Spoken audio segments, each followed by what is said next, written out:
Hello, my name is Pannapa Hannarkin.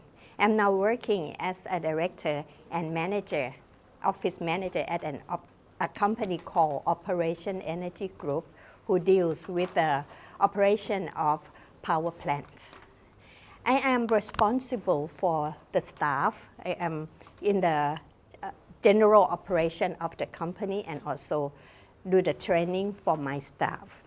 I also want to elevate myself in order to look better and to have more confidence, and I want to stand out. I want to look amazing in order to make people around me feel happy, and also I myself can feel confidence for myself.